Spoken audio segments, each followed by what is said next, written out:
So today I got the washer fluid level low. I show you now how to fill that up.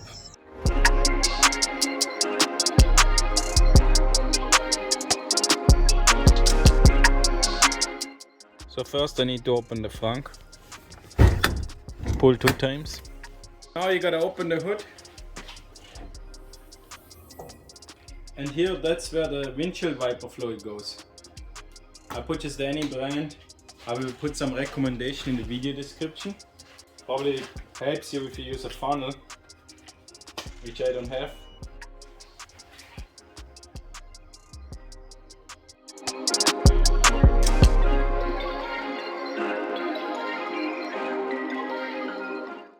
So I used almost the whole jar.